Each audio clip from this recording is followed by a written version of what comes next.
வருகை புரிந்திருக்கும் அனைவருக்கும் வணக்கம். இசை பேரறிஞர் தர்மபுரம் சுவாமிநாதன் அவர்கள் வழங்கும் திருமுறை இசை தொடர் நிகழ்ச்சியின் 3ஆம் நிகழ்ச்சி தொடங்குகிறது. திரு SRMBL சுப்பிரமணியன் செட்டியார் அவர்கள் திருவிளக்கு ஏற்றி நிகழ்ச்சியை தொடங்கி வைக்குமாறு கேட்டுக் கொள்கிறேன்.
பார்வதி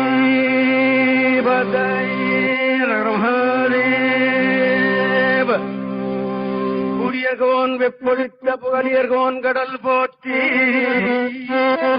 ஆடிமிசை கல்மிதப்பில் அணைந்த பிரானடி போற்றி வாழி திருநாவலூர்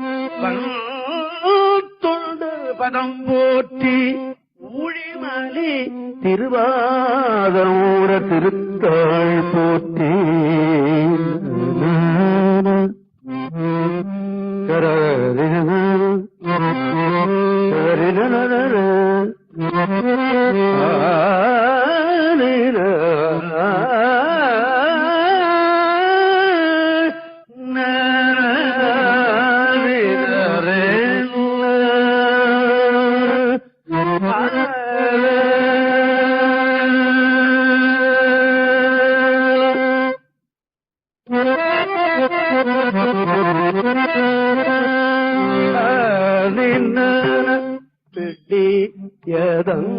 ஒரு உமை தோழ மீது கரியது ஒரு உமை தோழ மீது கரியது வட்டி கொடு தனதடி படி படும்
விளக்கினால் பெற்ற இன்பம்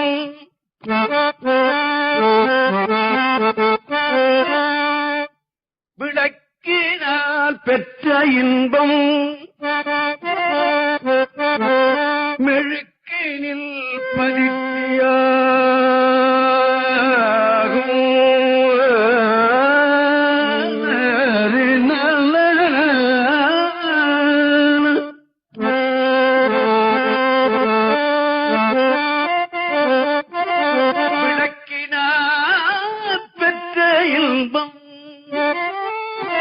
மெழுக்கினில் பதித்தியாகும் துணக்கில் நம் மலர் தொடுத்தல் தூயவிள் ஏறலாகும்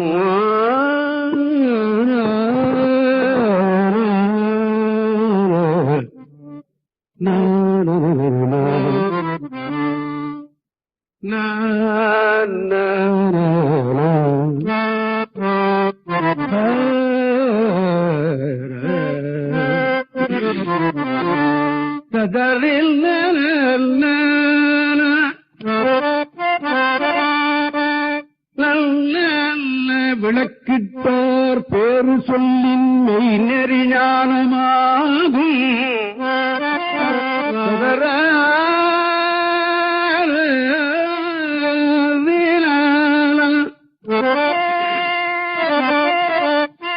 விளக்கிட்டார் பேரு சொல்லில் மெய் நெறி ஞானமாகும் அணப்பில கீதம் சொன்னார்க்கு அடிகள் தாம் அருளுமாறே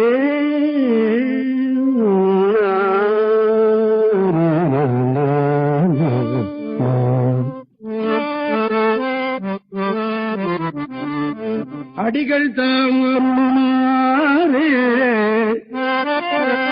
விளக்கினார் பெற்ற இன்பம் வெடிக்கில் பதித்தியாகும் குளக்கில் நம் மனதொடுத்த தூயவின் ஏறலாகும் விளக்கிட்டார் பேரு சொல்லி மெய்நெறி ஞானமாகும் அளப்பில கீதம் சொன்னார்க்கு அடிகள் தான் அருளுமாறே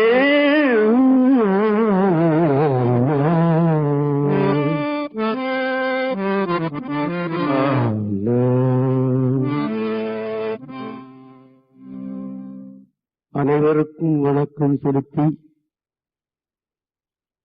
சிறப்பாக தமிழ் சிற்றங்கத்தாருக்கு வணக்கம் செலுத்தி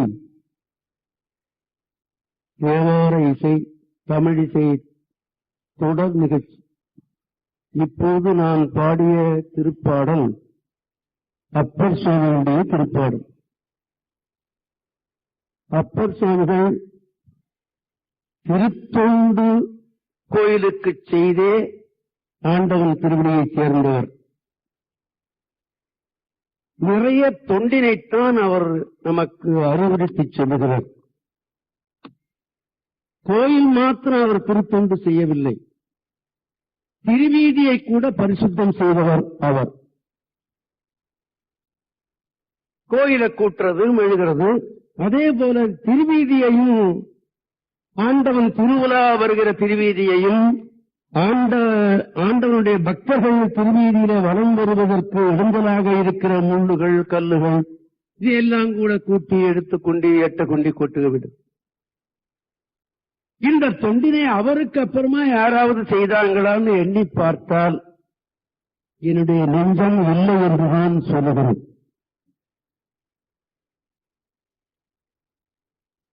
அவர் ஒரு சட்டம் சொல்லுகிறார். அதிலே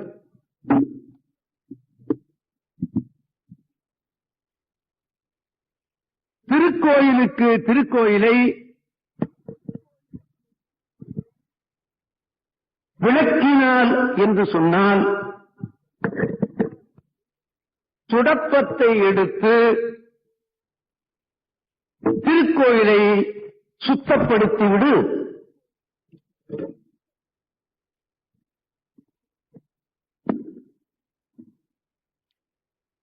இது நடக்குமா? இது நாம செய்ய முடியுமா? இன்னைக்கு யாராவது அதை செய்ய தயாராக இருக்கிறார்களா?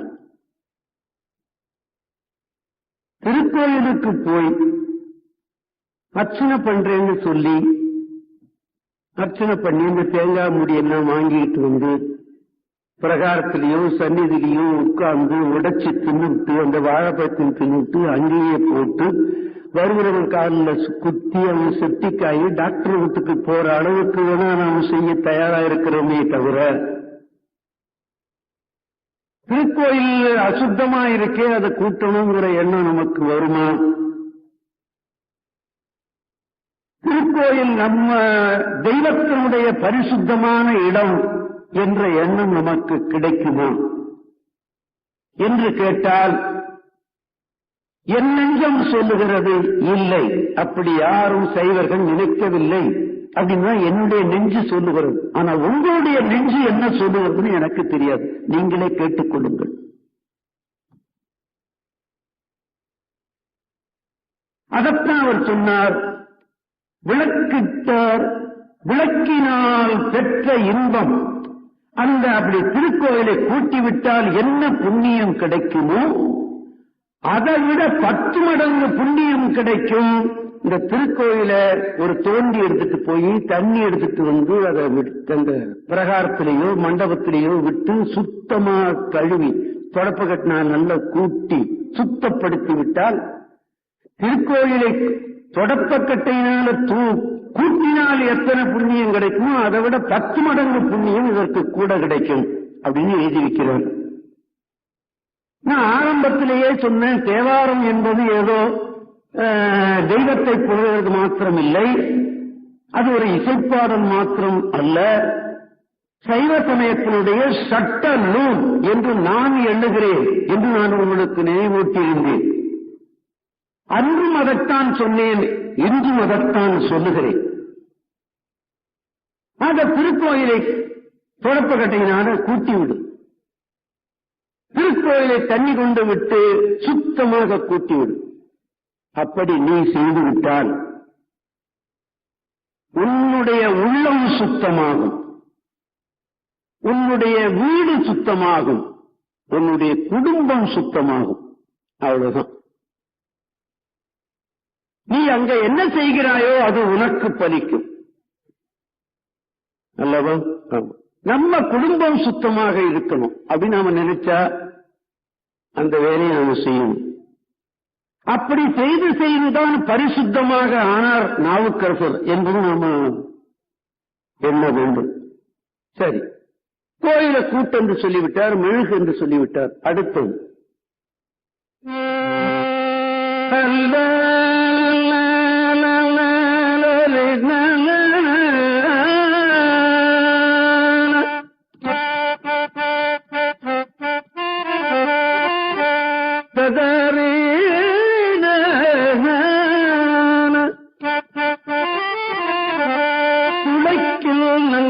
கொடுத்தல் தூய விழியேறலாகும்.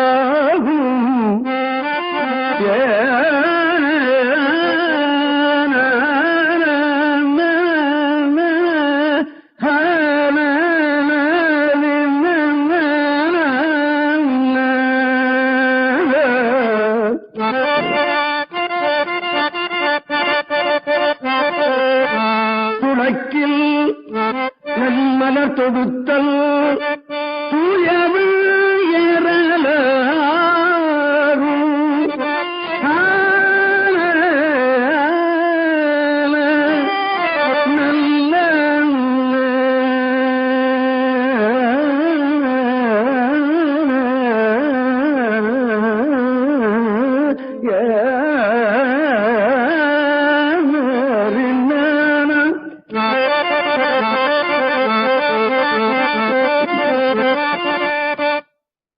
மலர் தொடுத்தல் என்று சொல்லாமல் நன்மலர் தொடுத்தல் என்று சொல்லுவதை நாம சிந்திக்கணும்.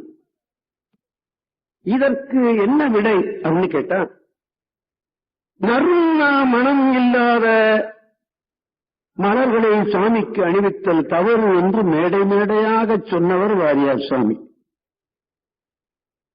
இல்லையா? ஆனா தேவாரம் என்ன சொல்லுகிறது அப்படின்னு கேட்டா, நறுமணமே இல்லாத எருக்கம்பூதான் அவனுக்கு விருப்பம். வெள்ளருக்கு அறவும் இரவும் ஜடை உள்ளிருக்கு வேளூர் அரண் பொற்கடல் உள்ளிருக்கும் உணர்ச்சி இல்லாதவர் நள்ளிருப்பர் நரகக் குழியிலே என்று சொல்லுவார். ஆனா அந்த வெள்ளருக்கு சாமிக்கு இன்னைக்கு கோயில்ல சாத்தப்படுகிறதா அப்படின்னு சொன்னா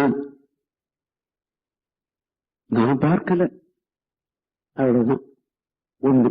இன்னொன்று, கொன்றை மலர் சுவாமிக்கு மிகவும் பிடித்தமாக சொல்லப்படுகிறது.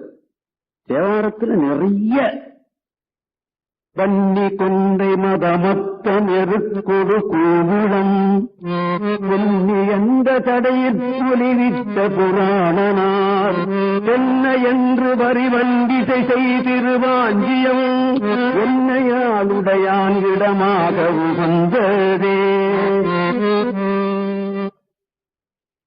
என்று பேசுகிறது தேவாரம்.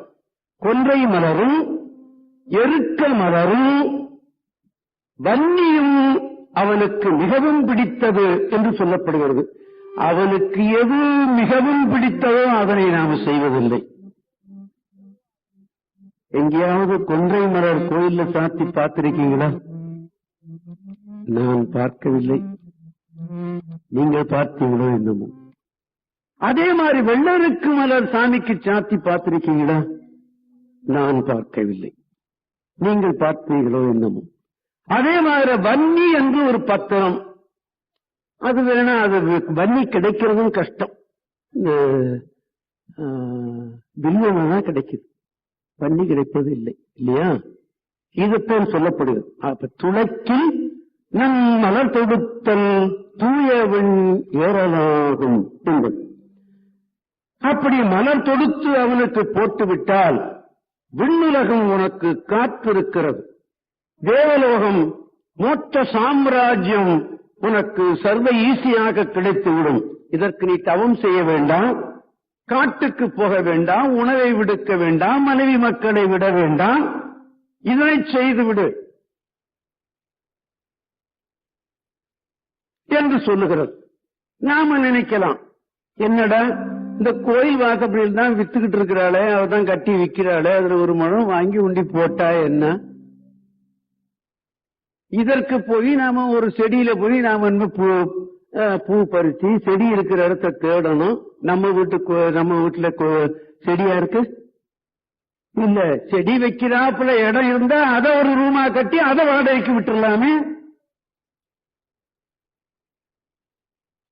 இல்லையா? திண்ணை கூட இன்னைக்கு விட மாட்டேங்கிறானே, அதையும் அடைச்சி அதையும் ஒரு வாடகைக்கு விட்டுறானே. வாரியார் சாமி தான் மற்றொரு சமயத்தில் சொல்லும் போது சொன்னார், இந்த வாடகை வீட்டுல இருக்கிறானே அவன் பண்ற பாவம் எல்லாம் நம்ம வீட்டுக்கு சொந்த வீட்டுக்காரனுக்கு வந்து சேரும் அப்படின்னு. இன்னொன்னு, இந்த வாடகை வீட்டுல இருக்கிறவன் என்ன சொன்ன, வாரியார் சொன்னதை சொல்றேன். ஒரு நீங்க என்னடா இப்படி எல்லாம் சொல்லியிருக்கேன்னு கேட்டுறாதீங்க. எந்த வீட்டுல நாம குடியிருக்கிறோமோ அந்த வீட்டுக்கு சொந்தக்காரன் செய்யற பாவம் எல்லாம் அங்க அந்த வீட்டுக்கு போய் நாம சேர்ந்தோம்னா அதுவும் நமக்கு சேருமோ என்று சொல்லியும் நான் கேட்டிருக்கேன். அப்படி சில பேரை நான் பார்த்து இருக்கிறேன்.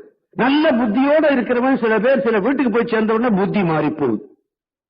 என்னுடைய நண்பர்ல ஒருத்தர், நான் அடிக்கடி சொன்னேன், நீ சொந்த வீட்டை விட்டு நீ வேற ஒரு வாடகை வீட்டுக்கு போனதுல இருந்து அவனுடைய புத்தி மாறி போச்சு அப்படின்னு.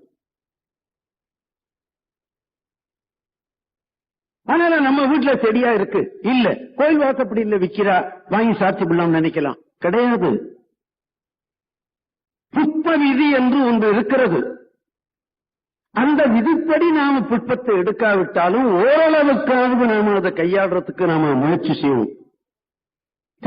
தெருவில் விற்கிற பூவோ அல்லது கோயில் வாசப்படியில் விற்கிற பூவோ தூயது என்று நாம எண்ணிவிடக் கூடாது. ஆமா, அதனால அது கிடைச்சு, அந்த தூய மலர் கிடைச்சதுன்னா அதை சாத்தி விடுறதுதான் நமக்கு அந்த மோட்ச சாம்ராஜ்யம் கிடைப்பதற்கு வழி. இந்த கோயில் வாசப்படில இந்த பூ கட்டுறவங்க எல்லாம் எப்ப குளிச்சாங்க? தினம் குளிச்சாங்களா தெரியுமா? அவங்க தூய நிலையில இருந்து அதை கட்டுறாங்களா தெரியுமா? அது தேவையானா நமக்கு இல்லையா? ஆமா.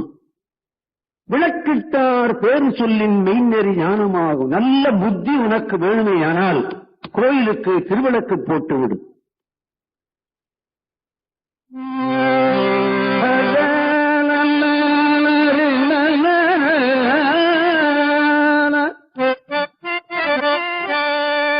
விளக்கிட்டார் பேரு சொல்லின் மெய்நெறி ஞானமாகும். நல்ல புத்தி உனக்கு வேணும்னா கோயிலுக்கு திருவிளக்கு போட்டு. நம்ம நாட்டுல இருக்க ரொம்ப பேர் கோயிலுக்கு கொடுத்த எண்ணெயை திருண்ண வந்தான் போல இருக்கு நம்ம நாட்டுல. இப்ப ரொம்ப பேர் அதனாலதான் ஞானமே இல்லாமல் போய்விட்டது. பொதுவாக கடவுள் ஞானமே இல்லாமல் போய்விட்டது என்று நான் கணிக்கிறேன். இதற்கெல்லாம் ஒரு அளவு சொல்லிக் கொண்டு போன நாவுக்கரசர்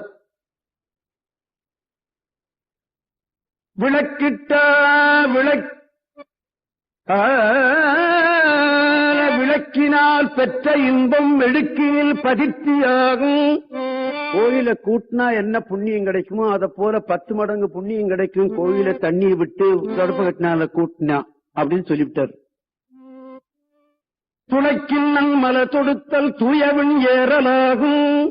மோட்ச சாம்ராஜ்யம் கிடைக்கும்னா நல்ல மலரை தொடுத்து ஆண்டவனுக்கு கொடுத்து விடு. விளக்கிட்டார் பேரு சொல்லின் மெய்நெறி ஞானமாகும். நல்ல புத்தி உனக்கு வேணும்னா கோயிலுக்கு விளக்கு போட்டு விடு.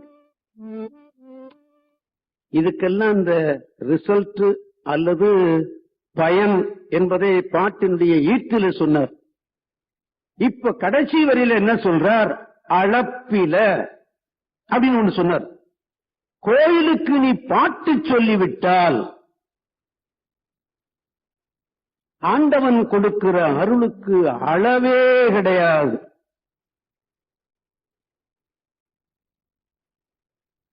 கோயிலுக்கு பாட்டு சொல்லுவானா?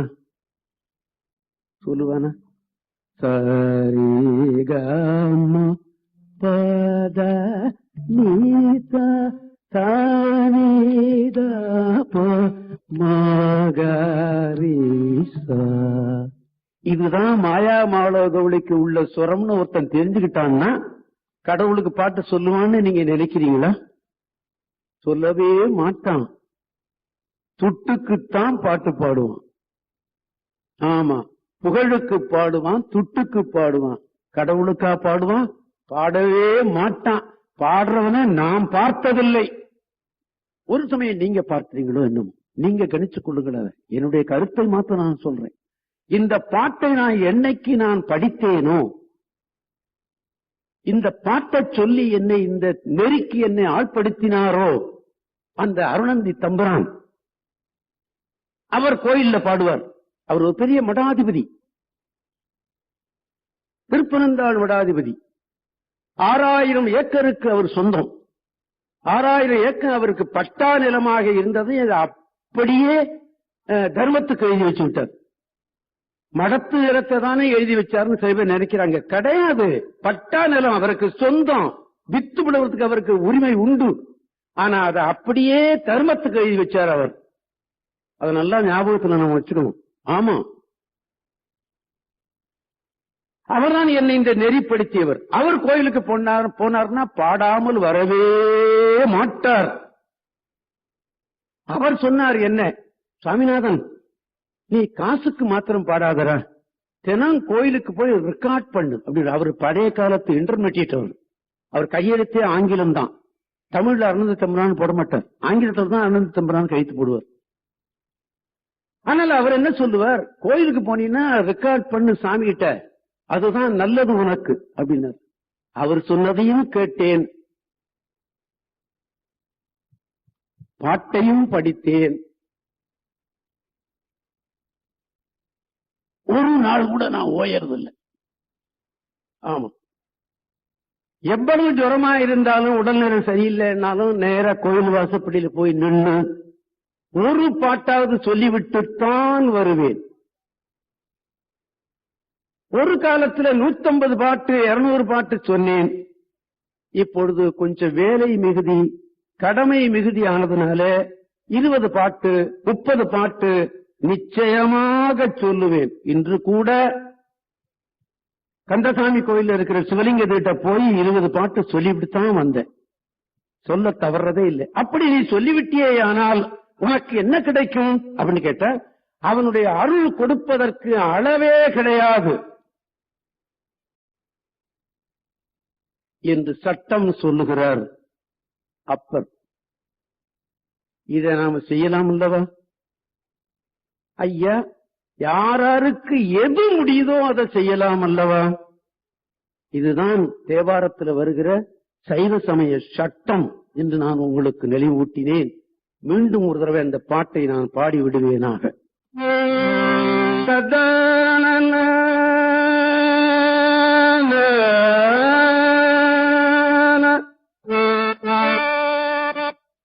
விளக்கினார் பெற்ற இன்பம் மெழுக்கினில் பதித்தியாகும்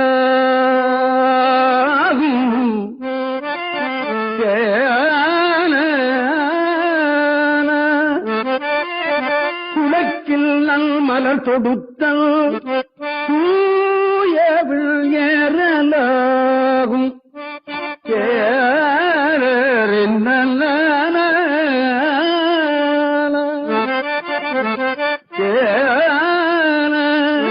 விளக்கிட்டார் பேரு சொல்லில் மெய் நெறிஞானமாகும் அளப்பில கீதம் சொன்னார்க்கு அடிகள் தாம் அருளுமாறே.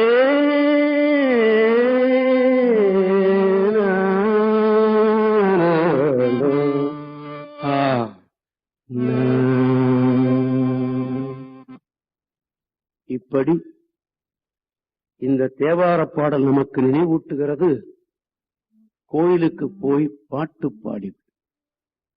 அதனாலதான் நான் உங்களுக்கு அடிக்கடி நினைவூட்டுகிறேன், கோயிலுக்கு போய் பாட்டு சொல்ல முடியாவிட்டாலும் நமச்சிவாய மந்திரத்தையாவது கொஞ்சம் நீட்டி சொல்.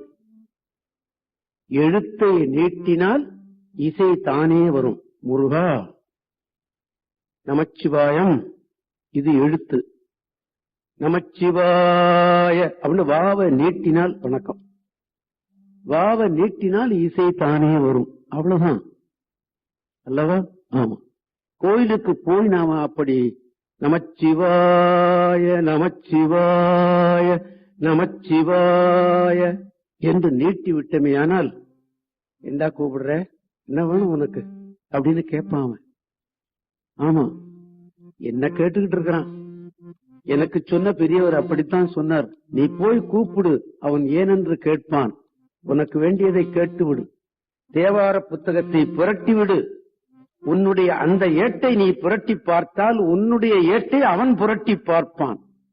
உனக்கு என்ன தேவை என்று எனக்கு சொன்ன பெரியவராகத்தான் சொன்னார். தேவார புத்தகத்தை நீ புரட்டினியானால் இப்படி ஏட்ட புரட்டினா உன்னுடைய ஏட்டு இருக்குல்ல, நம்ம ஏடு ஒண்ணு இருக்குல்ல, அந்த ஏட்டை அவன் புரட்டி பார்ப்பான் இவனுக்கு என்ன தேவை என்று. அதை நினைத்துத்தான் ஒரு நாள் கூட தேவார புத்தகத்தை புரட்டி பார்ப்பது நான் தவறுவதே கிடையாது. ஆமா, நான் என்னுடைய சொந்தத்தை நான் உங்கள்கிட்ட சொல்லிக்கணுங்கிறதுக்காக வந்தேன் என்று நீங்கள் எண்ணி விடாதீர்கள். அது அந்த நன்மையை சொல்ல வேண்டியது என்னுடைய பொறுப்பு.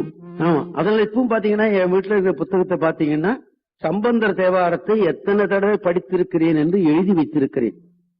ஒரு நாட்டுக்கோட்டை நகரத்தார் அப்படி எழுதி வைப்பார் என்று நான் கேள்விப்பட்டேன். என்னைக்கு கேள்விப்பட்டனோ அன்னையிலிருந்து நான் எழுதி வைக்க ஆரம்பிச்சேன். இப்ப சம்பந்தர் தேவாரம்னா கிட்டத்தட்ட 40 தடவைக்கு மேல புரட்டி புரட்டி புரட்டி படித்திருக்கிறேன்.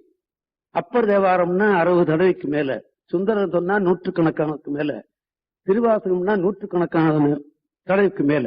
அப்படி ஏட்டை நான் இதை புரட்டும் போது அவன் புரட்டுகிறான் என்று சொன்னதை நான் நம்பித்தான் செய்கிறேன்.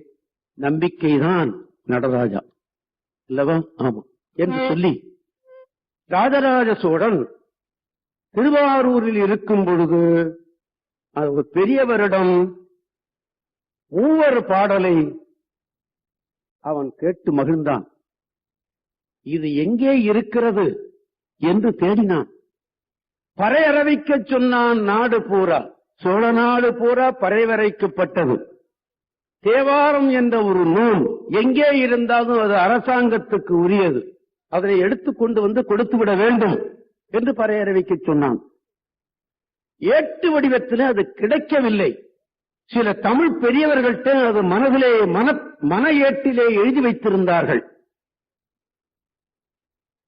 ராஜராஜ சோழனுக்கு சிவபாத சேகரன் என்று பெயர். ஆமா, ராஜராஜ சோழன் என்ற பெயரை கொடுத்தவர்கள் தில்லைவாழ் அந்தணர்கள் என்று நான் படிக்கிறேன். சண்டையில் மிக கட்டிக்காரன், அதனால அவருக்கு ராஜராஜன் என்று பட்டம் கொடுத்தார்கள் என்று படித்ததாக நினைவு. அவனுக்கு பேர் சிவபாத சேகரன் என்று பேர். இதை என்ன பண்ணார்கள், சில தமிழ் பெரியவர்கள் தனக்கு தெரிந்த பாட்டை ராஜராஜ சோழனிடம் சொல்லலாம் என்று சென்றார்கள். சென்று சொன்னார்கள், யாரோ தேவாரம் தெரியும் என்று சில தமிழிசை வல்லுநர்கள் வந்திருக்கிறார்கள் உம்மை பார்ப்பதற்கு என்று சொன்னான். சேவகன், வரச்சு ஐயா, எனக்கு ஏட்டுச்சுவடி இல்லை, எங்க பெரியவர்கள் பாடிக்கொண்டிருந்ததை ஒரு பதிகம் எனக்கு தெரியும், நான் தில்லையில் இருந்து வருகிறேன் என்று சொன்னான். தில்லையா, அது எங்க இருக்கிறதுன்னு கேட்டான். சிதம்பரத்திற்குத்தான் தில்லை என்று பெயர் என்று சொன்னார் அந்த பெரியவர். அப்படியா, ஓஹோ சரி, உங்களுக்கு என்ன தெரியும் என்று கேட்டார். எனக்கு ஒரு 10 பாடல் கொண்ட ஒரு பதிகம் தெரியும், பதிகம் என்று அதற்கு பெயர். ஓஹோ அப்படியா, இந்த பதிகத்தை சொல்லலாமா?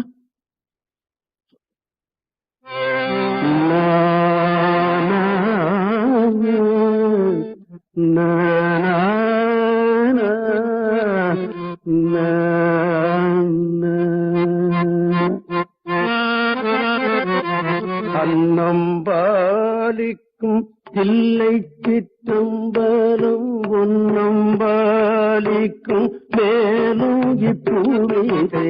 அன்னம்பாலிக்கும் தில்லை சிற்றம்பலம் ஒன்னம்பாலிக்கும் மேலும் இப்பூமிதை. என்னம்பாலிக்குமாறு கண்டில்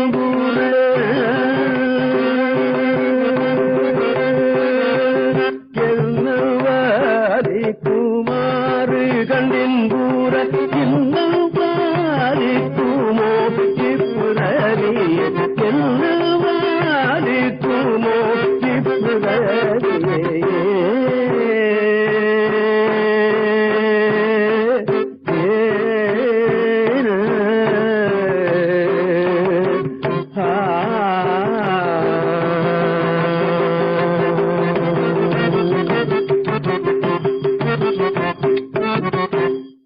சோறு என்பது நாம சாப்பிடுறோமே அரிசி சாதம், இதற்கு சோறு என்று பெயர். இம்மையே தரும் சோறும் கூரையும். இப்போ வீட்டுல நம்ம சோத்து பருக்கன்னு கூட சொல்லுவோம். இப்ப நாம அப்படி எல்லாம் சொல்றது இல்லை, நாம எல்லாம் வேற ஒன்று சொல்றோம், ரைஸ். ஆங்கிலத்தில் சொன்னாதான் நமக்கு இப்ப திருப்தி. ஆக அன்னம் என்று அதற்கு பேர். அன்னம்பாலிக்கும் தில்லை சிற்றம்பலம். சிதம்பரத்துல பாத்தீங்கன்னா அந்த திருவிழாவும் போது பாத்தீங்கன்னா அன்னக்கொடி ஏத்திடுவாங்க கோயில்.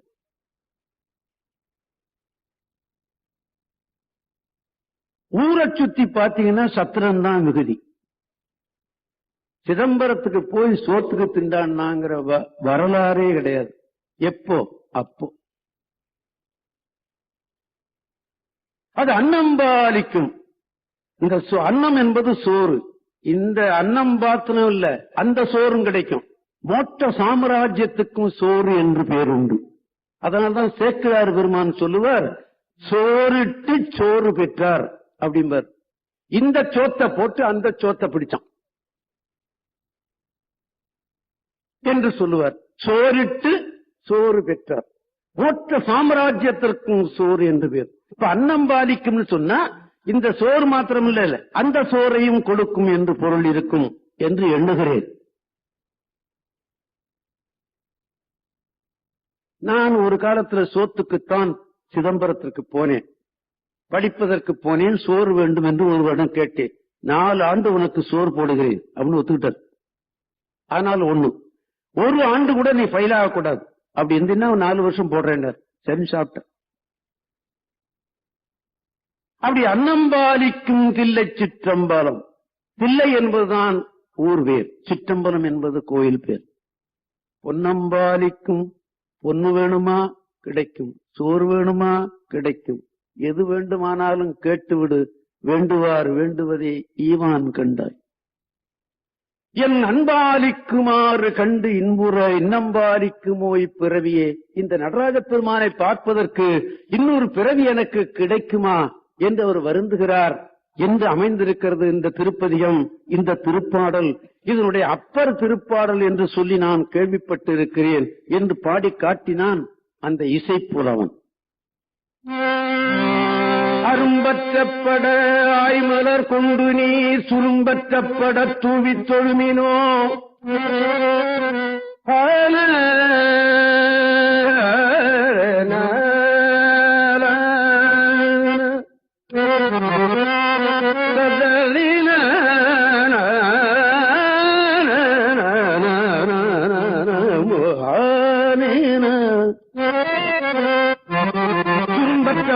தூவி தொழுமினோ. கரும்பற்ற சிலை காமனை காய்ந்தவன் பெரும்பற்ற புலியூர் எம்பிரானையே.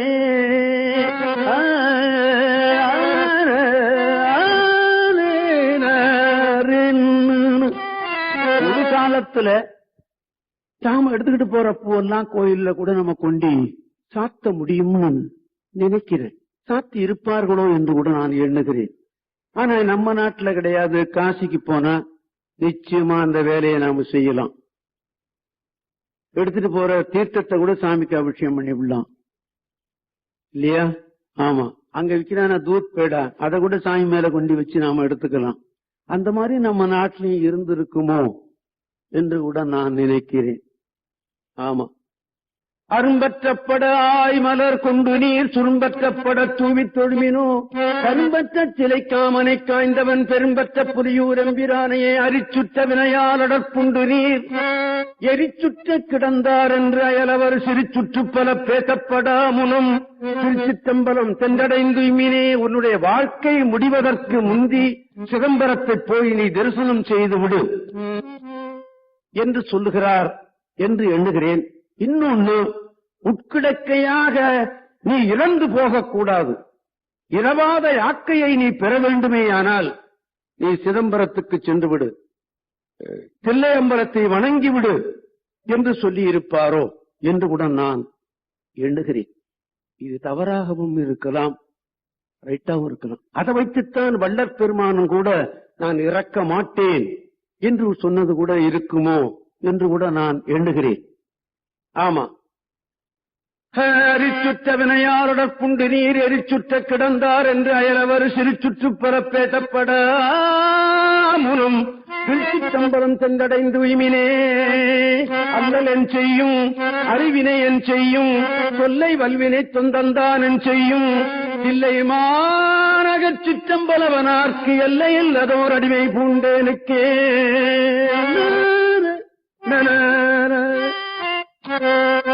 என்னுடைய வினை என்ன செய்யும்?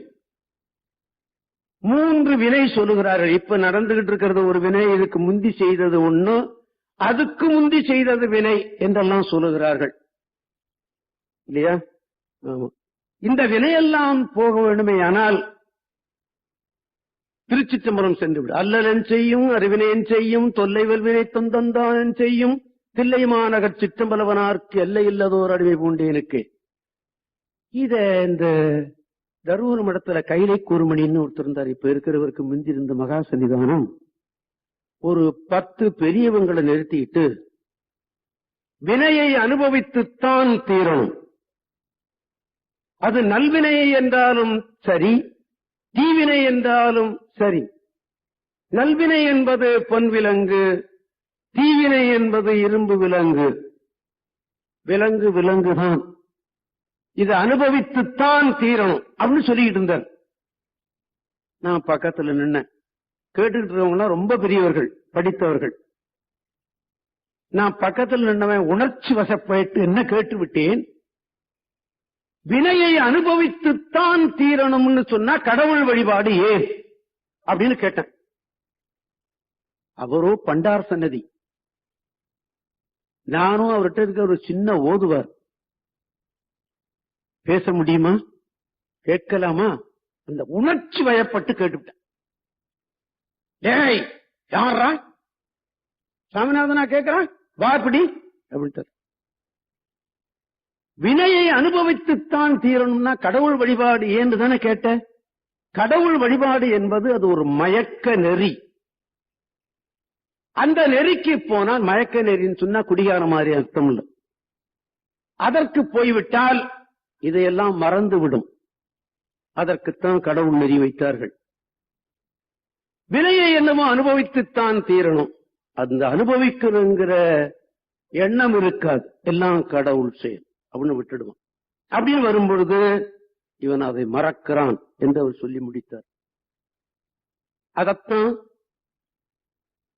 சும்மா தனு வருமோ, சும்மா பிணி வருமோ, சும்மா வருமோ சுகதுக்கம், நம்மால் முன் செய்த வினைக்கு ஈடா சிவனருள் செய்விப்பதென்றால் எய்தவனை நாடியிரு என்று சொன்னது கூட அதுதானோ என்னமோ என்று நான் எண்ணுகிறேன். அடுத்து ஊனில் ஆவி உயிர்க்கும் பொழுதெல்லாம், ஊன் நிலாவி இருக்கும் பொழுதெல்லாம், ஊனில் ஆவி உயிர்க்கும் பொழுதெல்லாம், ஊனில் ஆவி உயிர்க்கும் பொழுதெல்லாம் நான் நிலாவி இருப்பன் என்னாதனை. இந்த ஊன் உடம்புல உயிர் இருக்கிற வரையிலும் அல்லது இந்த ஊன் நிலாவி இருக்கிற வரையிலும் நான் அவனை நினைத்துக் கொண்டு இருப்பேன். நான் நிலாவி இருப்பன் என்னாதனை. ஏன் நிலாவிய சிற்றம்பலவனார் வான் நிலாவி இருக்கவும் வைப்பரே. சிட்டர்வானவர் சென்று மரங்கொளும் சிட்டர்வார்தில்லை சிற்றம்பலத்துறை சிட்டன் சேவடி கைதொடச் செல்லும் அச்சிட்டர்வாருதான் திருக்காலனே.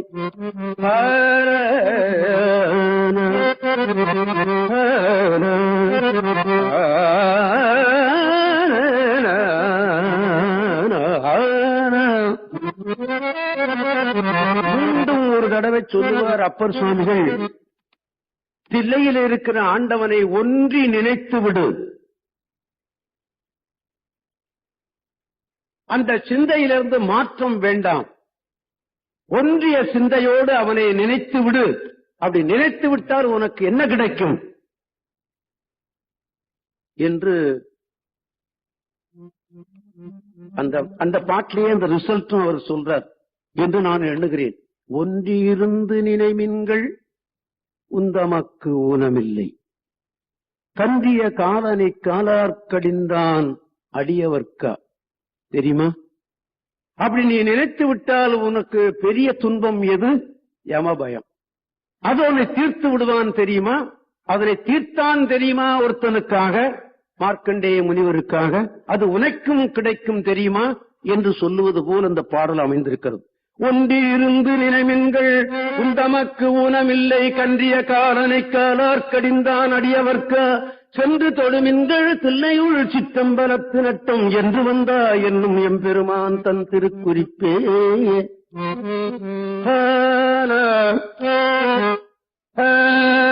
ஒருத்தனார் உலகங்கட்கொரு சுடர் திருத்தனார் தில்லை சிற்றம்பலவனார் விருத்தனார் இளையார் விடமுண்டையம் அறுத்தனார் அடியாரை அறிவரே. விண்ணிறைந்ததோர் வெவ்வடலின் நூறு எண்ணிறைந்த இருவர் கரிவுணா கண்ணிறைந்த கடிபொழில் அம்பலத்துள் எழுந்து நின்றாடு ஒருவரே. வில்லை வட்டப்பட வாங்கி அவுணர்தம் வல்லை வட்டம் முதல் மூன்றுடன் மாய்த்தவன் தில்லை வட்டம் திதை கைதொழுவார் வினை ஒல்லை வட்டம் கடந்தோடுதல் உண்மையே. அந்த தில்லையில போய் ஆண்டவனை நீ பார்த்தாயோ இல்லையோ அது அப்புறமா இருக்கட்டும். சிதம்பரத்துக்கு வெளியிலேருந்து அந்த புவனகிரியிலேருந்து அந்த கோபுரம் தெரிகிறதல்லவா, இங்க இருந்தபடியே தில்லை சிற்றம்பலம்னு ஒரு கும்பிடு போட்டு விடு. அப்படி நீ போட்டு விட்டியே ஆனால் நீ இருக்கிற இடத்தை விட்டு ஓடி போய் விடுமா அந்த வினை. நாவுக்கரசர் சொல்லுகிற சட்டம். தில்லை வட்டம் திசை கைதொழுவார் வினை ஒல்லை வட்டம் கடந்து ஓடுதல் உண்மையே. பொய் சொல்ல நினைக்கிறியா? உண்மையத்தான் சொல்லுகிறேன். நாவுக்கரசருடைய வாக்கு இது. தில்லை வட்டம் திசை கைதொழுவார் வினை ஒல்லை வட்டம் கடந்து ஓடுதல் உண்மையே.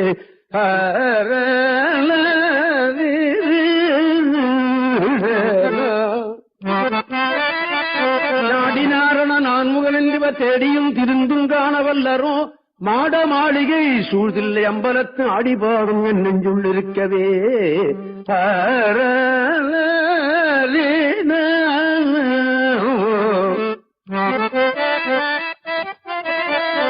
மதுரவாய் மொழி மங்கையோர் பங்கினம் சதுரன் சிற்றம்பலவன் திருமலை அதிரார்த்தெடுத்தான் முடிபத்திர மிதிகொள் சேவடி சென்றடைந்து உய்மினே.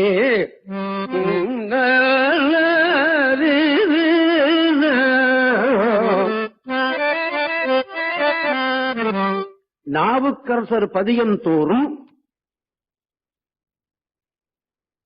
கடைசி பாட்டுல இந்த ராவணன் மலையை எடுத்தான், கைலை மலையை எடுத்தான், அது தவறு என்று நினைத்த ஆண்டவன் ஒரு விரல் நுதியினாலே அந்த மலை மேல் வைத்தான். அவருடைய கை கால் தலை எல்லாம் தனித்தனியே போய்விட்டு அலறினான். அவன் பாடினான், அவனுக்கு அருள் கிடைத்தது என்று அவர் சொல்ல தவறுவதே இல்லை. நாவுக்கரசர் பதிகம் முழுதும் கடைசி பாட்டுல அப்படி இருக்கும். ஒரு சில பதிகம் விடுபட்டிருக்கிறது. அது விடுபட்டிருக்கிற காரணம் செய்வர்கள் அடிக்கடி கேட்ட திருப்பதிகம். அது அந்த திருப்பதிகத்துல பாத்தீங்கன்னா கடைசியில இந்த நிகழ்ச்சி வரல. ஏன் அப்படின்னு கேட்டா அதற்கு விடை ஆண்டவன் அவரை பாட வைக்கலை அப்படின்னு சொல்லிவிடலாம்.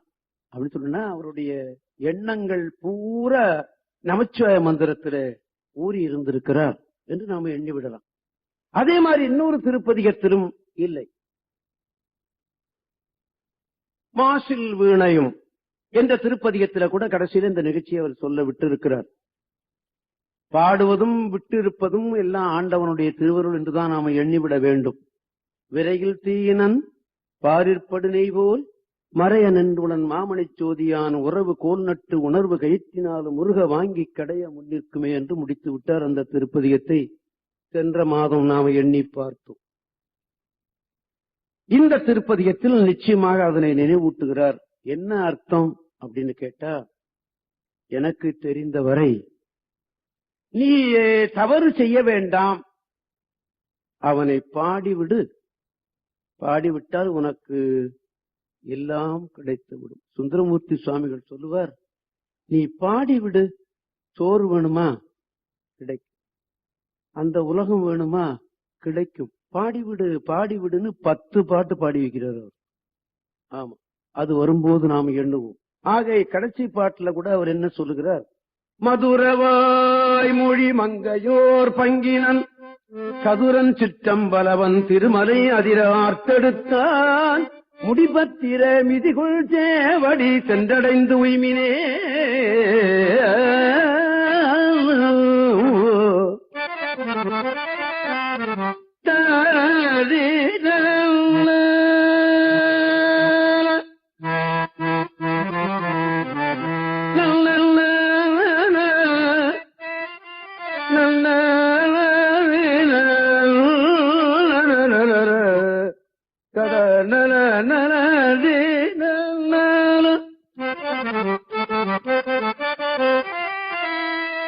இந்த திருப்பதிகத்தை ஒரு இசைப்புலவன் ராஜராஜ சோழன் பாடி காட்டினான். மிகவும் சந்தோஷம். 10 பாடல் இருக்கிறதா? ஏட்டுச்சுவடியில் இல்லை, மன ஏட்டில் எழுதியிருக்கிறேன் என்று பாடி காட்டினார். அவருக்கு ஏதோ பரிசுலை கொடுத்து அனுப்பினான். மீண்டும் இது ஏட்டு வடிவத்திலே எங்கே கிடைக்கும் என்று எண்ணிக்கொண்டிருக்கிற வேளையிலே மறுபடியும் ஒரு இசைப்புலவனை சந்திக்கிறார். இந்த ராஜராஜ சோழன் ஒரு அற்புதமான திருப்பதிகத்தை அவர் பாடி காட்டுகிறார் இவருக்கு. இதிலிருந்து ராஜராஜ சோழனுக்கு ஆசை வளர்ந்து கொண்டே செல்லுகிறது, அந்த ஏட்டை எடுத்துவிட வேண்டும் என்று. அதை கிடைப்பதற்கு என்ன வழி என்று எண்ணுகிறான். அந்த இசைப்புலவன் ஒரு அற்புதமான திருப்பதிகத்தை பாடி காட்டுகிறான். இப்பொழுதும் சைவர்கள் மகேஸ்வர பூஜை என்று ஒன்று செய்கிறார்கள். அடியார்களை உட்கார வச்சு அவர்களை சாப்பாடு போட்டு அனுப்புறது பேரு மகேஸ்வர பூஜை. அவ்வளவுதான். அடியார்கள் பூஜை இல்லது, மகேஸ்வரனுக்கே அந்த பூஜை என்று சொல்லிவிடுறார். இதற்கு விளக்கம் சொல்லுகிறார் சேக்கிழார் பெருமான். இந்த மகேஸ்வர பூஜை என்பது எப்படி செய்யணும் அப்படின்னு ஒரு பாடல். அதுக்கு கொண்டு வந்து இந்த அடியார்களை அழைத்து கொண்டு வந்து குலாவு பாதம் விளக்கியே வாசற்படியில அவங்களை நிறுத்தி தண்ணீர் விட்டு அவர்களுக்கு காலெல்லாம் நன்றாக அலம்பி அதுல பரிசுத்தமாக்குவது என்பதுதான் முக்கியமான பொருள். வேற ஒன்று இருக்கிறது, அது வேண்டாம். அவருடைய திருவடியை பரிசுத்தமாக ஆக்கி அந்த தண்ணீரை, அவர்களுடைய திருவடியை அலம்பிய தண்ணீரை தலையிலும் தெளித்துக் கொண்டு உள்ளுக்கு சாப்பிடுகிறவர்களும் உண்டு. ஆமா, கொண்டு வந்து மனை புகுந்து குலாவு பாதம் விளக்கியே மண்டு காதலின் ஆதனத்திடையே வைத்து, ஆசனம் என்பது பலகையினால் செய்யப்பட்டது, அது அவர்களை உட்கார வைத்து அர்ச்சனை செய்த பின் அவருடைய திருவடியை மலர்கள் கொண்டு அர்ச்சித்து உண்டினாலு கொண்டு வந்து மனை புகுந்து குலாவு பாதம் விளக்கியே மண்டு காதலின் ஆதனத்திடை வைத்து அர்ச்சனை செய்தபின் உண்டினாலு விதத்திலாறு சுவைத்திரத்தில் ஒப்பிலா அண்டர் நாயகர் தொண்டர் இச்சையில் அமுது செய்ய அளித்துள்ளார் என்பது தெய்வ சேக்கிழார் பெருமானுடைய பாடல். இப்படி செய்கிறவர்கள் இருக்கிறார்களா அப்படின்னு கேட்டா இன்றும் இருக்கிறார்கள். அப்படி அவர்கள் செய்து விட்டால், அந்த அடியார்களுக்கு சோறு போட்டு விட்டால், ஆண்டவனே ஒரு நாளைக்கு அதனை சாப்பிடுவதற்கு அந்த இல்லத்துக்கு வந்து விடுவான். அதுதான் சிறு தொண்டர் கதை. அடியார்கள் தினந்தோறும் வந்து சாப்பிட்டுக்கிட்டு இருந்தார்கள். இதனை பார்க்கணும்னு நினைத்தான் ஆண்டவனே வந்தான் இல்லையா? ஆமா, அடியார்கள் சோறு போட்டதுனால ஆண்டவன் வந்தான். உண்டு உண்டு உண்டுன்னு போட்டோம், அவன் வந்தான். நாம இல்லை இல்லை இல்லைன்னு சொல்லிக்கிட்டே இருக்கிறோம், அவனும் இல்லை, வர்றது இல்லைங்க, வர்றதுக்கே பயப்படுறான் இல்லையா? ஆமா. ஆக அந்த அடியார்களை உட்கார்ந்து இப்படி பூஜை செய்யும் பொழுது இப்பொழுதும் இந்த அன்னம்பாலிக்கும் தேவாரம் சொல்லுவது என்பது வழக்கத்திலே இருக்கிறது. அது இன்னும் மாறிவிடவில்லை, நிச்சயமாக இருக்கிறது. இந்த அன்னம்பாலிக்குங்கிற தேவாரத்தை சொல்லி, பெரிய புராணத்தை சொல்லி, விழுந்து நமஸ்காரம் பண்ணி ஐயா உணவு கொள்ளுங்கள் என்று சொல்லுகிற வழக்கம் இன்றும் இருக்கிறது. மடாலயங்கள்ல நிச்சயமாக இருக்கிறது. ஆமா, நாம வீட்டிலையும் நாம் இதை தினந்தோறும் அப்படி செய்து விட்டோமே ஆனால் நமக்கு நல்லது என்று பெரியவர்கள் சொல்லுவார்கள். மடாலயங்கள் அப்படி செய்வதனாலதான் இப்பவும் இந்த மடாலயங்கள்ல இருக்கிற சாப்பாடு எவ்வளவு மட்டமாக இருந்தாலும் அது ஒன்றும் உடம்புக்கு செய்வதில்லை. ஒண்ணும். தருமபுரம் மடத்துல ஒரு ஐயங்கார் ஒருத்தர் மேனேஜரா இருந்தார். அவர் ரிட்டையர்ட். இந்த கைலக்குருமணியில் இருந்த மகாசனிதானம் ஒரு நாள் அந்த ஐயங்காரை கூப்பிட்டு, ஐயங்கார் சாப்பிட்டாச்சா அப்படின்னு கேட்டார். நான் சோறு தின்னு 50 ஆண்டுகளுக்கு மேல ஆகிறது சாமி அப்படின்னு சொன்னார். ஏன் அப்படின்னு கேட்டார். சோறு தின்னா எனக்கு செரிக்கிறது இல்ல, ஜீர்மானம் ஆறது இல்ல, அதனால பலவிதமான தொந்தரவுகள், அதனால நான் சோறு திங்கிறதையே 50 வருஷமா விட்டுட்டேன். அப்படியா? சரி, இன்னைக்கு போய் இந்த பெரிய மகரிஷிகள், தவ சிரேஷ்டர்கள், குமரகுருபர முனிவர் முதற்கொண்டு உன்ன இடம் தெரியுமா? இந்த தருமபுர மடத்து பந்திக்கட்டு மகேஸ்வர பூஜை நடக்கிற இடம். ஆமா, குமரகுருபரர் தருமபுர மடத்து சிஷ்யர் தானே. அவர் சொல்லுவார், உன்னுடைய பந்திக்கட்டுல நான் சாப்பிட வேண்டாம், உன்னுடைய அடியார்கள் சாப்பிட்டு விட்டு வெளியிலே போடுகிறார்கள் பாருங்கள் எச்சில் இலை, அதனை நக்கி சாப்பிடக்கூடிய நாய்ப்பிறவி எனக்கு கொடு, அது போரும் என்று கேட்டாராம் அவர். ஆனதுனாலே ஐயங்கார் சுவாமி, நீ இந்த பந்திக்கட்டுல போய் உட்கார்ந்து சாப்பிடு, பயத்துல உனக்கு எந்த விதமான தொந்தரவும் இருக்காது என்று சொன்னார் இந்த கைலக்குருமணி. நான் கிட்ட இருந்தேன். இந்த ஐயங்கார் என்ன பண்ணார், அது செய்ய மாட்டான், அதனால அவர்கள் உண்ணுவதில்லை.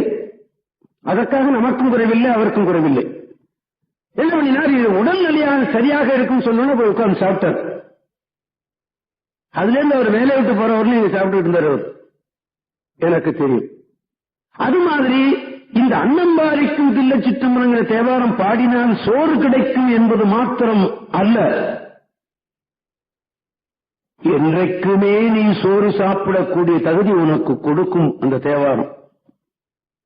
சில பேர் சோறு சாப்பிடுறவங்க பார்த்தீங்களா, சோறு சாப்பிடாதேன்னு விடுறான், அப்படியே சாப்பிட்டாலும் அளவா சாப்பிடுங்கிறான் இல்லையா. அவன் எத்தனை வேளானாலும் நீ சாப்பிட்டு கொண்டு இருக்கக்கூடிய தகுதியை உனக்கு கொடுக்கும் இந்த அன்னம்பாரிக்கும் தில்லை சிற்றம்பலம் தேவாரத்தை சொல்லி சாப்பிட்டு விடு. என்ன கஷ்டம், இதனால நமக்கு என்ன நஷ்டம் இல்லையா. சோறு வச்சு விட்டு அவ உள்ள போய் இந்த சாம்பார் எடுத்துட்டு வரதுக்குள்ள இந்த அன்னம்பாரிக்கும் தில்லை சிற்றம்பலம் பொன்னம்பாரிக்கும் சொல்லிவிட்டு சாப்பிட்டுறா என்ன குறைவு இருக்கிறது அல்லவா. ஆமா, அப்படி செய்கிற வழக்கம் நமது சைவர்கள்டே இருந்தது. எங்கேயோ ஒரு சில சைவர்கள் இன்னும் அதனை சொல்லிக் கொண்டு இருக்கிறார்கள். இந்த அற்புதமான தேவாரத்தை பாடி காட்டினான் ஒரு இசை புலவன் காளிதாசன். மறுபடியும் இன்னொரு புலவன் வந்தான். அவன் ஐயா, நான் திருச்சிக்கு அருகாமையில் இருக்கிற திருநெடுங்களம் என்ற கஷேத்திரத்திலிருந்து வருகிறேன் என்று சொன்னான். அப்படியா, எனக்கு ஒரு தேவார திருப்பதிகம் தெரியும், அது திருஞான சம்பந்தருடைய தேவாரம். அது அப்படியா.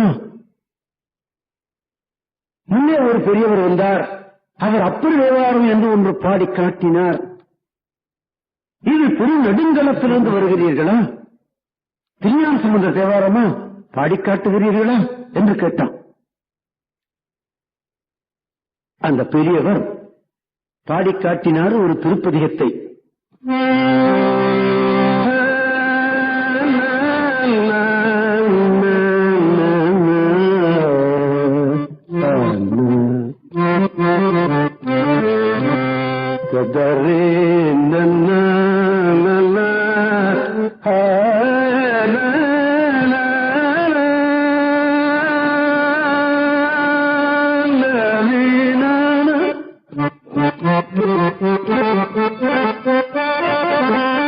மறையுடையாய் தோளுடையாய், மறையுடையாய்னா வேதத்தை உடையவனே என்று பொருள். எனக்கு தெரிந்த பொருள் சொல்றேன், என்ட்ரன்ஸ் பொருள். தோளுடையாய், அவனை தோல் போர்த்துக் கொண்டிருக்கிறான், புலித்தோலையும் போர்த்துக் கொண்டிருக்கிறான், யானை தோலையும் போர்த்துக் கொண்டிருக்கிறான். ஏன் புலித்தோலை போர்த்துக் கொண்டிருக்கிறான், யானை தோலை ஏன் போர்த்துக் கொண்டிருக்கிறான் என்று சந்தர்ப்பம் வரும்போது நான் உங்களுக்கு நினைவூட்டுவேன். மறையுடையாய் தோளுடையாய் வாசடை மேல் வளரும் பிறையுடையாய்,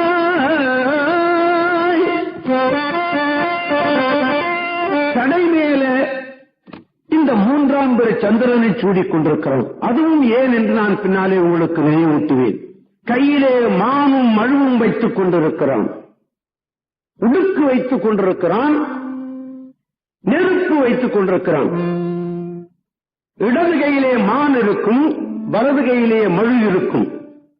வலது கையிலே உடுக்கு இருக்கும், இடது கையிலே நெருப்பு இருக்கும். இந்த உடுக்கையும் நெருப்பும் மானும் மழுவும் எல்லா ஊர்லயும் எல்லா சாமி கிட்டையும் இருக்கும். ஆனா ஒரு ஊர்ல இருக்காது. அது எது? Right right. எங்கேயோ நான் மேடையில சொன்னதை சொல்லிக்கலாம், இல்ல நீங்களே தெரிஞ்சிருப்பீங்க. ரெண்டு சந்தோஷம், தெரிஞ்சிருக்கிறது சந்தோஷம். சீர்காழியில திருத்தோணிபுரத்தில் இருக்கிற சுவாமிக்கு மானும் அழுவும் கிடையாது. ஏன் அப்படின்னு கேட்டா, அது ஆதி மூர்த்தி. இந்த மானும் அழுவும், நெருப்பும் உடுக்கையும் யானைத்தோலும் புலித்தோலும் இடையிலே வந்தது. எனக்கு கலைமாமணி இன்னொரு பட்டம் உண்டு. அது என்னது, இந்த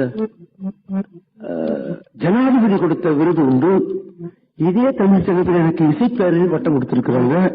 இதெல்லாம் இடையில வந்தது தானே? நான் பிறக்கும் போதே வந்தது இல்ல, இடையிலே வந்தது. அதுபோல இந்த மானும் மழுவும் புலித்தோலும் யானைத்தோலும் சிவனுக்கு வந்தது இடையிலே வந்தது. அவன் தூய மூர்த்தி, அவன் கையில ஒண்ணும் கிடையாது. ஆமா, அப்படி இருக்கிற மூர்த்தி தான் சிவம். இதுல சீர்காழியில இருக்கிற திருத்தோணிபுரத்தில் இருக்கிற சுவாமி மானும் மழுவும் உடுக்கையும் நெருப்பும் இல்லாமல் இருக்கு. அந்த தூய மூர்த்தி, அந்த மூர்த்தியினுடைய அருள்னாலதான் திருஞான சம்பந்தர் பிறந்தார். ஆமா, அந்த மூர்த்தியை வேண்டித்தான் சிவபாத வேண்டினார். அந்த மூர்த்தியை, எனக்கு ஒரு குழந்தை கொடு. 7வது நூற்றாண்டிலே நாடு இருந்த நிலை, உத்தாட்டம் விடுவோன்னு அடிப்பான். இப்ப கூட அடிக்கிறோம். நானே அடி வாங்கி இருக்கிறேன். ஆமா, இப்ப உங்களை பார்த்தா சைவரா வேற ஒரு மதத்தவரான்னு ஈஸியா கண்டுபிடிக்க முடியாது இல்லையா? ஆமா, என்ன பார்த்தா உடனே தெரிஞ்சுவான் இல்லையா? ஆமா, இதே மன்றத்துக்கு பக்கத்திலேயே என்ன விரட்டிட்டு வந்தவனும் உண்டு. இதே மன்றத்துக்கு பக்கத்துல கூட. ஆமா, வேற்று மதத்தவர்கள். அன்று அது ஜாஸ்தியாக இருந்தது 7வது நூற்றாண்டுல. கோயில்ல இருக்கிற சிவலிங்கத்தை முதற்கொண்டு எடுத்துக்கொண்டு போய் புதைத்து விடுகிற அளவுக்கு மதவெறி இருந்தது 7வது நூற்றாண்டுல. அந்த மதவெறியை போக்குவதற்கு எங்களால முடியவில்லை. சாஸ்திர விற்பன்னர்கள் இருந்தார்கள், சரித்திர விற்பன்னர்கள் இருந்தார்கள், இசை விற்பன்னர்கள் இருந்தார்கள், எல்லோரும் இருந்தார்கள். ஆனால் அந்த கூட்டத்தை எதிர்த்து நிற்க முடியவில்லை. சிவபாத ஹிருதயர் போய் கேட்டார் அந்த சாமியை, சுவாமி, இந்த சமணர்களை பௌத்தர்களை எதிர்த்து நிற்க எங்களுக்கு திராணி இல்லை, வலிமை இல்லை, திடம் இல்லை. நீ ஒருத்தனை உண்டாக்கி கொடு. எப்படி சூரபத்மாவை அழிப்பதற்கு முருகனை உண்டாக்கினாயோ அதே போல எங்களுக்கு இப்பொழுது வேறொரு ஒருத்தனை அனுப்பி கொடு, அவனால இந்த மதத்தை வாழ வைக்க கொடு என்று கேட்டார் சிவபாத ஹிருதயர். என்று கேட்டார் என்று பெரிய புராணம் சொல்லுகிறது. பெரிய புராணம் தான் நமக்கு ஆதாரம் இல்லையா? ஆமா, அந்த குழந்தை வந்துதான் இந்த சமுதாயத்தை வாழ வைத்தது. திருஞான சம்பந்தர் இல்லையே இந்த சைவ மதம் 7வது நூற்றாண்டோட தீ வச்சிருப்பான், அழிந்து போயிருக்கும். ஆமா, அதத்தான் கேட்டார் சைவ எல்லப்ப நாவலர் என்று ஒரு பெரியவர். கோயிலே இருந்திருக்காதுரா, திருநீர் இருந்திருக்காதுரா, தெரியுமா? ஆமா, அஞ்செழுத்து இருந்திருக்காது, தெரியுமா? இவர்கள் தான் வாழ வைத்தார்கள் என்று நினைவூட்டினார் சைவ எல்லப்ப நாவலர் அல்லவா? அந்த மூர்த்திக்குத்தான் இதெல்லாம் கிடையாது என்பதை விட்டுவிட்டு இப்பொழுது நான் அந்த பெரியவர் என்ன பண்ணார், இந்த மறையுடையாய் தோருடையாய் இந்த தேவாரத்தை பாடி காட்டுகிறார்கள்.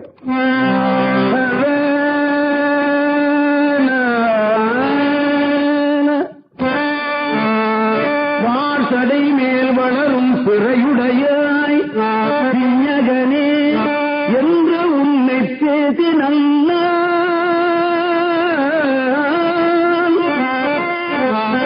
குறையுடைய குற்றம் ஓரோய் கொள்கையினால்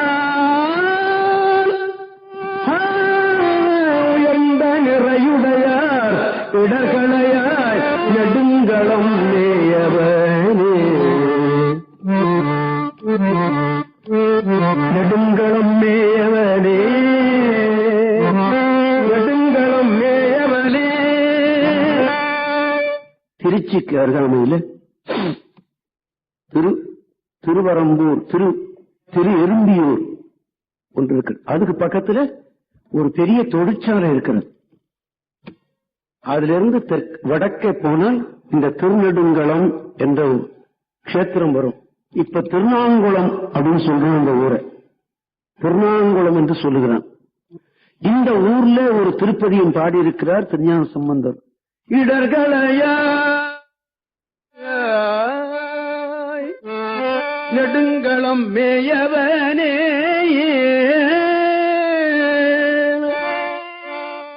நிறையுடையார் குறையுடையார் குற்றம் ஓராய் கொள்கையினால் உயர்ந்த நிறையுடையார் இடர்களையாய் நெடுங்களம் மேயவனே.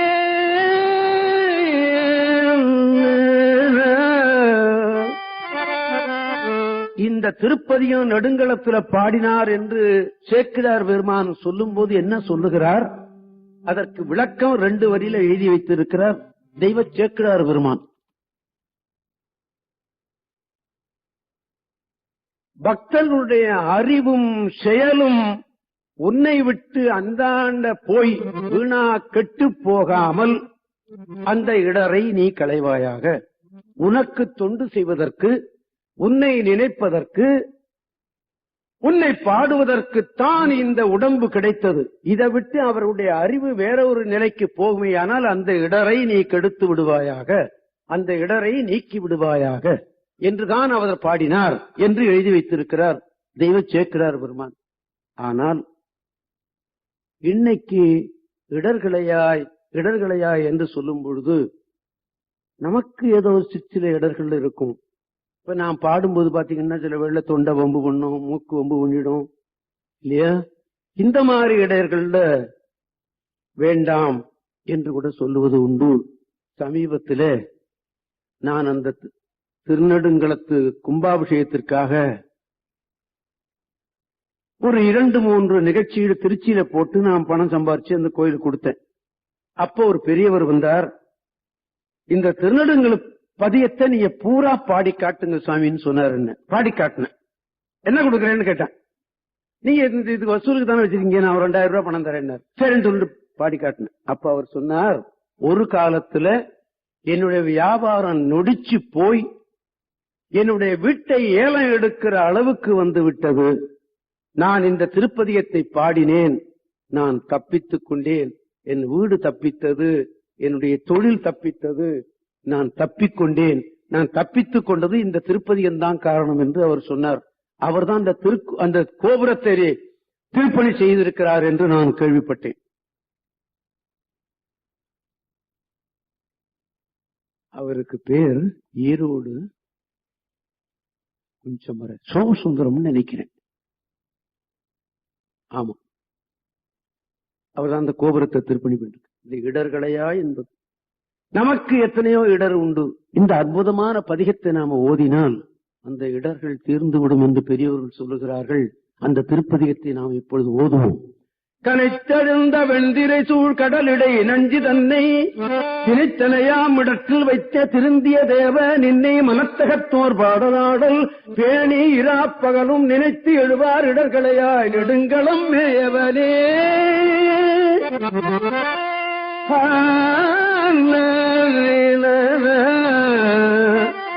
நின்னடியே வழிபடுவான் நிமலா நினைக்கருத என்னடியான் உயிரை வெவ்வேல் என்றடற் கூற்றுதைத்த பொன்னடியே பரவினாலும் பூவோடு நீர் சுமக்கும் நின் அடியார் அடகளையாய் நெடுங்களம் மேயவனே. மலை புரிந்த மன்னவந்தன் மகளையோர்வால் மகிழ்ந்தாய் அலை புரிந்த கங்கை தங்கும் அவச்சடையார் ஊரா தலை புரிந்த பலிமகிழ்வாய் தலைவனின் தாழ்நிழற்கு நிலை புரிந்தார் இடர்களையாய் நெடுங்களம் மேயவனே. பாங்கின் நல்லார் வடிமஞ்செய்வார் பாரிடமும் பலிதேர் தூங்கி நல்லார் பாடரோடு தொழுகடலே வணங்கி தாங்கி நில்லா அன்பினோடும் தலைவனின் தானுக்கு நீங்கி நில்லார் இடர்களையாய் நெடுங்களம் மேயவனே. விருத்தனாகி பாலனாகி வேதம்மோ நான் உணர்ந்து கருத்தனாகி கங்கையாளை கமசல மேற்கறந்தாய் அருத்தனாய ஆதிதேவன் அடியணையே பரமும் நிறுத்தர் கீதர் இடகலையாய் நெடுங்களம் மேயவனே கூறு கொண்டாய் மூன்று ஒன்றா கூட்டியோர் வெங்கனையால் மாறு கொண்டார் புறவரித்த மன்னவனே கொடிமேல் ஏறு கொண்டாய் சாந்தம் கீதந்து எம் பெருமான் அணிந்த நிறு கொண்டார் இடகலையாய் நெடுங்களம் மேயவனே குன்றில் உச்சி மேல் விளங்கும் கொடிமுதல் சூடிலங்கை அன்றிலிருந்த அரக்கர் கோனை அறுவரைக்கு நடத்தாய் என்று நல்ல வாய்மொழியால் ஏத்தீர அப்பகலும் நின்று நெய்வாரடைகளையாய் நெடுங்களம் மேயவனே கோலவன்கும் பொசித்தமாலும் விளங்கிய நான்முகனும் சூட எங்கும் நேட ஆங்கோர் சோதியுள்ளாகி நின்றாய் கேடல் வன்கும் அணிந்தவம்மான் கேடிலா பொன்னடியின் நீழல் வாழ்வாருளையாய் நெடுங்களம் மேவனே கொஞ்சல் தொஞ்சல் ஆக்கி நின்ற விடமில்லா சமனும் தஞ்சமில்லா சாக்கியரும் தத்துவந்தறிய குஞ்சல் இல்லா வாய்மொழியால் சோத்திரம் நின்னடியே நெஞ்சில் வைப்பார் இடர்களையாய் நெடுங்களம் மேவனே நீடவல்ல பார்க்கடையாம் மேய நெடுங்களத்தை கேடர்வாடும் மாவர்கள் திரபுர கொனத நாடவல்ல பலவல் மாலையான சம்பந்தம் நல்ல பாடல் பத்தும் பாடவல்ல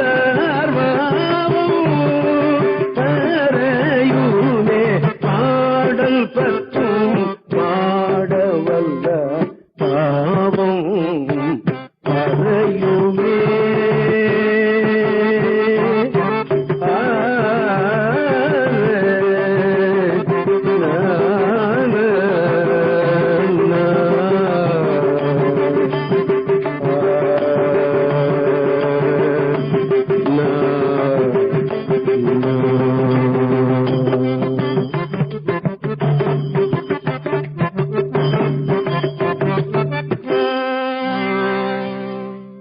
இந்த திருப்பதிகத்தை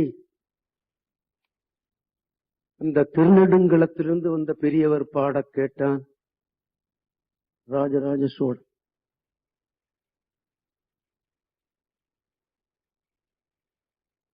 இது மாத்திரம் இல்லாமல் ராஜராஜ சோழனுடைய அத்தையின் பெயர் குந்தவி மாதேவியார். அவர்களால்தான் ராஜராஜ சோழனுக்கு சைவத்திலே மிகுந்த ஈடுபாடு வந்தது என்றும் நான் கேள்விப்படுகிறேன். சில நூல்கள் அப்படி எழுதியும் இருக்கிறார்கள். அந்த பிராட்டியார் சில பதிகங்களை அவருக்கு பாடிக்காட்டி இருக்கிறார் என்றும் நான் கேள்விப்படுகிறேன். அவர்கள் பாடிக்காட்டிய பதிகத்தில் ஒன்றுதான் துஞ்சலும் துஞ்சலில்லாத பொழுதினும் என்று கூட ஒரு திருப்பதிகத்தை அவர்களும் பதிகம் பதிகமாக இவர்களுக்கு பாடிக்காட்டினார்கள் என்று நான் கேள்விப்படுகிறேன். சில புத்தகங்களில் அப்படி சில குறிப்புகளும் இருக்கிறது. அந்த குறிப்பெல்லாம் நாம வேஸ்ட்னு நினைக்காமல் எடுத்துக்கொள்ள வேண்டியதுதான் நம்முடைய பொறுப்பு. தேவாரத்திலே ஐந்தெழுத்தை பற்றி வருகிற திருப்பதிகங்கள் 4 இருக்கிறது. திருஞான சம்பந்தர் 2, சுந்தரர் 1, நாவுக்கரசர் 1, சுந்தரர் 1. அதிலே ஒன்றுதான் இந்த சுந்தலும் துஞ்சலும் துஞ்சல் இல்லாத போதினும் என்று தொடங்கும் திருப்பதிகம். திருஞான சம்பந்தருக்கு இந்த உபநயனம் செய்து வைத்தார்கள். எல்லா பெரியவர்களும் இருந்துதான் அந்த செயலை செய்து வைத்தார்கள். ஆனா வயதில் சிறியவராகிய இந்த திருஞான சம்பந்தர் திருப்பி அவர்களுக்கு பஞ்சாட்சரத்தின் மகிமை என்ன என்று சொல்லிவிட்டார் என்பதுதான் பெரிய புராணம் சொல்லுகிற கருத்து. அதுல என்ன வருகிறது? துஞ்சலும் துஞ்சலில்லாத போதினும் நெஞ்சகம் நைந்து நினைமில் நாள்தோறும் இங்கே சில கருத்துக்கள் என்னால் சொல்ல முடியாதவை உண்டு. அந்த கருத்துக்கள் எல்லாம் ஒழுங்கா சொல்லணும்னு சொன்னா எனக்கு தெரிந்தவர்களையும் ஆசா ஞானசம்பந்தம் ஒருவரால் சொல்ல முடியும். சொல்லுவதற்கு தகுதியும் உண்டு, அவருக்கு அந்த துணிச்சலும் உண்டு இல்லையா? ஆமா, என்ன பொறுத்தளவுல அவருக்குத்தான் அந்த தகுதி இருக்குதுன்னு நினைக்கிறேன். அது எப்ப கிடைக்குமோ அப்ப பாத்துக்குவோம். ஆக அங்க இருந்த பெரியவர்களுக்கெல்லாம் இவர் என்ன சொல்லி இருக்கிறார்? ஐந்தெழுத்தை ஓதிவிடுங்கள், அதுதான் நன்மை பயக்கும் என்று சொல்லி இருக்கிறார். ஏன் சொன்னார் என்பதற்கெல்லாம் இந்த ஆசா ஞான சம்பந்தம் தான் விளக்கம் சொல்லணும். அவருக்குத்தான் இந்த துணிச்சல் இருக்கிறது, பொருளும் இருக்கிறது. அந்த சந்தர்ப்பம் வரும்போது பார்த்துக் கொள்ளுவோம். ஆக நாம இப்ப என்ன நினைக்கிறோம்? அங்க இருந்த பெரியவர்களுக்கெல்லாம் இவர் திருப்பி உபதேசம் பண்ணியிருக்கார், நீங்க பஞ்சாட்சரம் சொல்லுங்கள் என்று இல்லவா? ஆமா. துஞ்சலும் துஞ்சலில்லாத போதினும் நெஞ்சகம் நைந்து நினைமில் நாள்தோறும் வஞ்சகம் அற்று அடி வாழ்த்த வந்த கூற்று அஞ்ச உதைத்தன அஞ்செடுத்துமே. அஞ்செடுத்தை ஓதிவிடு, யமன் பயம் உனக்கு இருக்காது என்று சொல்லுவது போல் இருக்கிறது இந்த முதல் பாட்டு. ஆமா. மந்திரம் நான் மறையாகி வானவர் சிந்தையும் நின்றவர் தம்மையாழ்வன செந்தகள் ஓம்பிய செம்மை வேதியற்கு அந்தியுள் மந்திரம் அஞ்செடுத்துமே. ஊனில் உயிர்ப்பை ஒடுக்கி ஒன்சுடர் ஞான விளக்கினை ஏற்றி நன்புலத்து ஏனை வழி திறந்து எட்டு பார்க்கு இடர் கெடுப்பன அஞ்செடுத்துமே.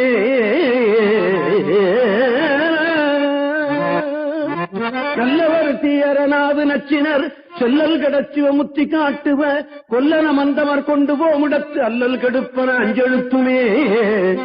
இந்த அனுஷ்டானம்னு ஒண்ணு செய்யறாங்கல்ல, அது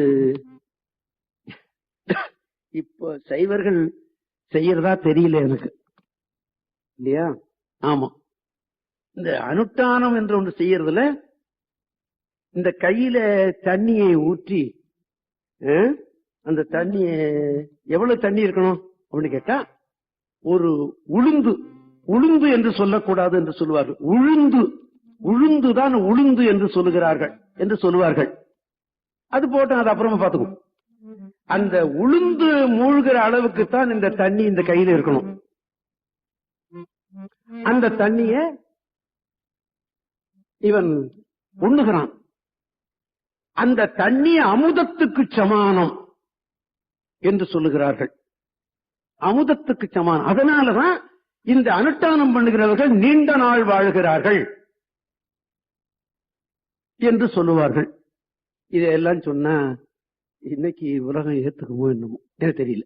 ஆக இந்த தீர்த்தமும் இந்த பஞ்சாட்சரமும் சொல்லும் போது இவனுக்கு நீண்ட ஆயுள் கிடைக்கிறது, நோயில்லாத ஆள் கிடைக்கிறது, செல்வம் கிடைக்கிறது.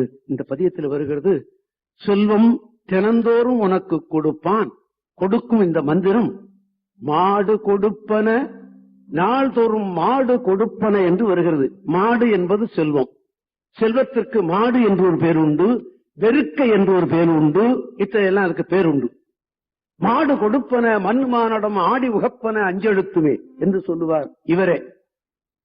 ஆக செல்வம் கிடைக்கும், நீண்ட ஆயுள் கிடைக்கும், யம பயமும் உனக்கு இருக்காது என்று சொல்லுகிறார் இவர்.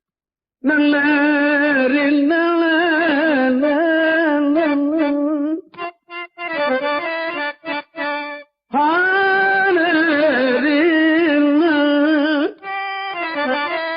வீடு பிறப்பை அறுத்து மெச்சினர் வீடை கெடுப்பன பின்னை நாள்தோறும் மாடு கொடுப்பன மண்ணுமானிடம் ஆடி உகப்பன அஞ்செழுத்துமே.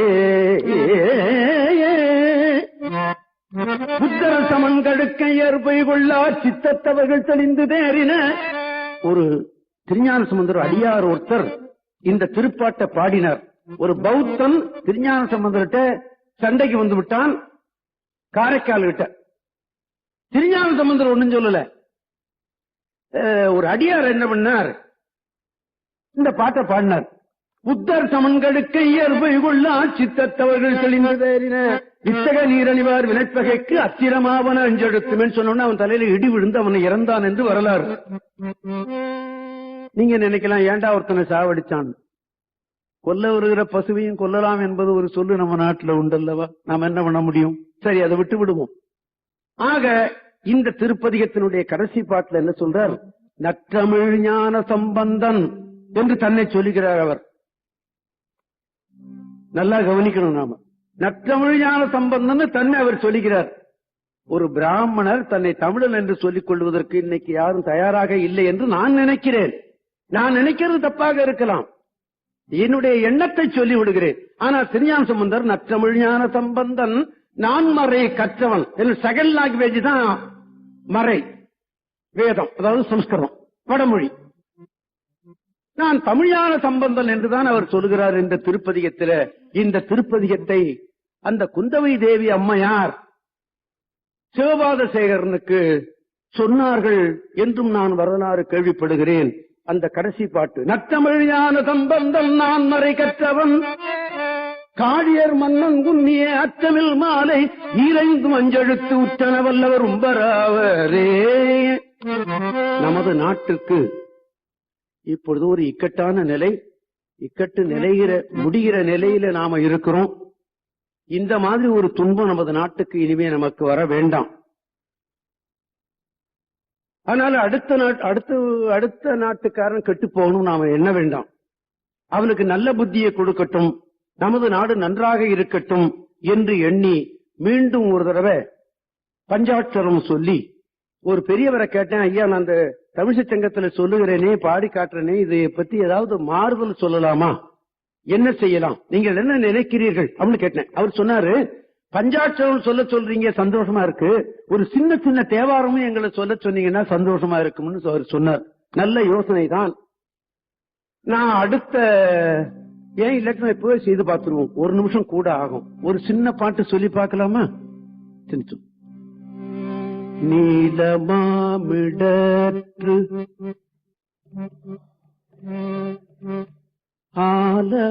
ஆலவாயிலான்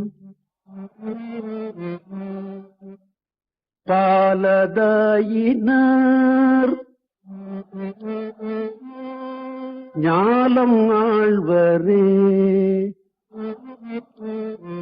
இப்படி சொல்லுங்கள் அந்த பெரியவர் சொன்னார்.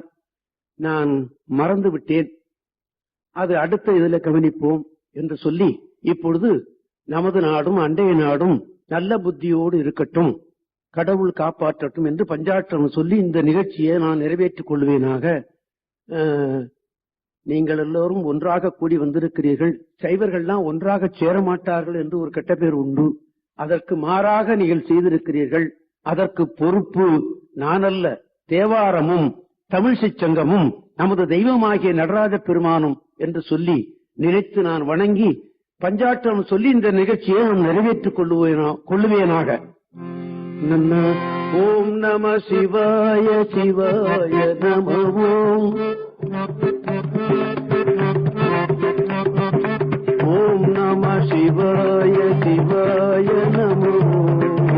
நம சிவாய நம ஓம். நம சிவாய சிவாய நம ஓம். நம சிவாய நம ஓம். நம சிவாய சிவாய நம ஓம். நம சிவாய நம சிவாய நம சிவாய நம. தினந்தோறும் கோயிலுக்கு செல்லுங்கள், சிவனை வணங்குங்கள், திருநீர் இட்டுக் கொள்ளுங்கள், ருத்ராட்சம் போட்டுக் கொள்ளுங்கள், பஞ்சாட்சரம் சொல்லுங்கள். சைவ சமயத்தில் பிறப்பதற்கு நாம் பெரும் புண்ணியம் செய்திருக்கிறோம் என்று எண்ணிக்கொள்ளுங்கள், நல்வாழ்வு வாழுங்கள் என்று சொல்லி இந்த நிகழ்ச்சியை நான் நிறைவேற்றிக் கொள்வேனாக. நம பார்வதி பதையே.